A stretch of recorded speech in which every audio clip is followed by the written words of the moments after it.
Throughout history, women have been on the front lines of progress. No matter where, no matter when, women were there. Abolition, suffrage, civil rights, and of course, the labor movement. Child labor laws, forming unions, safety reforms, equal opportunities, women have been the steady drumbeat, ensuring progress for all. Even when the history books would somehow forget to include her name? But this isn't history class. This is her story in Hardhats. My name is Jillian Penkin. I'm the owner of Penkin Consulting and the Northeast Region Director of the National Association of Women in Construction.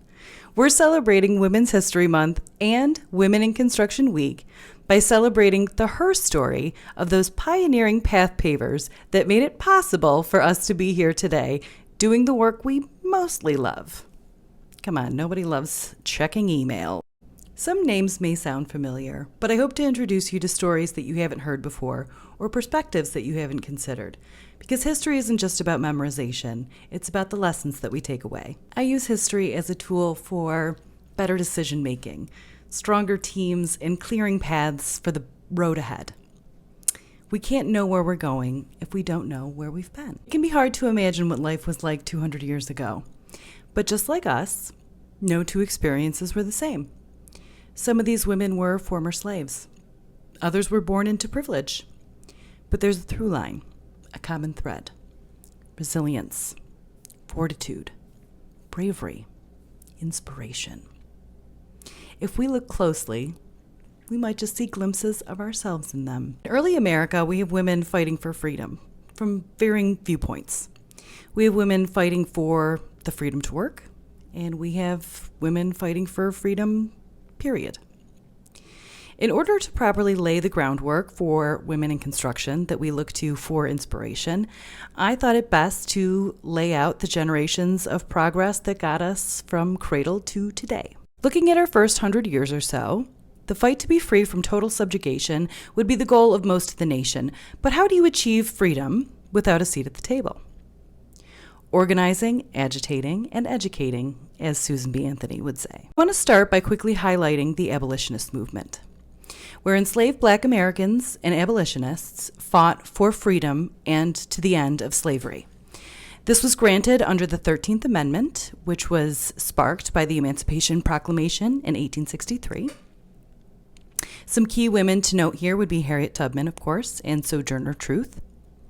The next era that we would go into would be the Reconstruction era, which also includes Jim Crow and the women's suffrage movement. A reminder that progress often comes with loss, because those Jim Crow laws were meant to resubjugate a lot of the slaves that were freed. We see with the passing of the 14th and 15th Amendments, which granted citizenship and voting rights to Black men. But because of Jim Crow and racism, the segregation laws quickly followed. The women's suffrage movement was a long, hard-fought battle, and it was very divisive. Some women to note here would be Susan B. Anthony, Ida B. Wells Barnett, and Sojourner Truth. They all argued that women are also citizens, and under the 14th Amendment, which stated that all people born or naturalized in this country are seen as citizens, regardless of former servitude. Anthony and other suffragists used that wording as an excuse or a reason to vote illegally. Something that's often repeated is that women weren't allowed to work, or that women didn't work. Quite the opposite. Women have worked since the dawn of time. In fact, most women had no choice. And it certainly did look a little different based on the scale of life that you were born into. Slavery, indentured servitude, domestic labor, these were the three levels where most women kind of sat.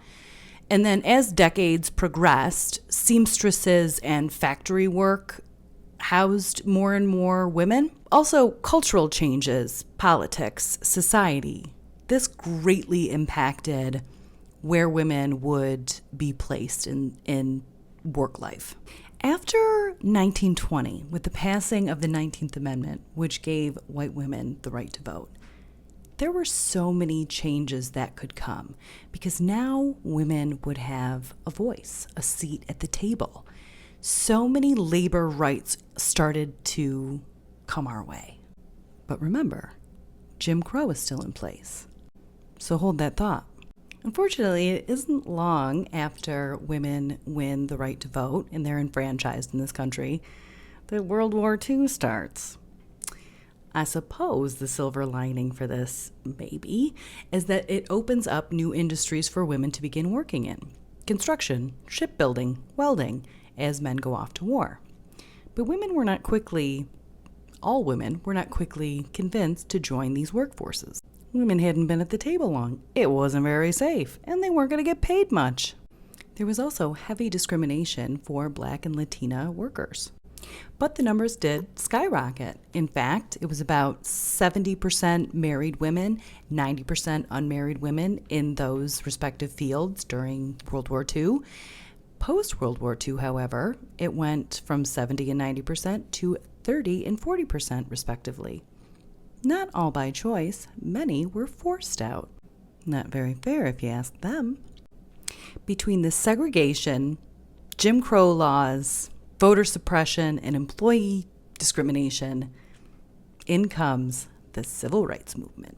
Women like Betty Friedan, Angela Davis, Dorothy Height, they start to usher in some of the most significant legislative changes that would help fight against the discrimination in the workplace and usher in women's rights at a level this country had never seen. And now this one you may recognize, including one group out of Texas, Fort Worth, Texas to be exact. 16 women got together in 1953 and formed an organization called NAWIC, the National Association of Women in Construction. NAWIC has played a critical role in pushing for stronger labor laws, access to apprenticeships, support and mentorship, like the Equal Pay Act of 1963, which aimed to address the gender pay gap, or the Civil Rights Act of 1964. This is Title VII. This bans discrimination based on gender and race in hiring. How about the Occupational Health and Safety Act of 1970, or OSHA? Those mandatory safety standards are a direct result of increased women and minorities in the workplace.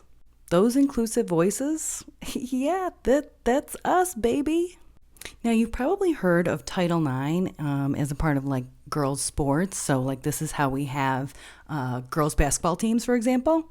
But it's also how we have vocational training. This is how we have BOCES, P-Tech programs, career and construction days, things that we literally do. Title IX is vital to the work that we do, and it prohibits the discrimination against gender in federally funded education programs.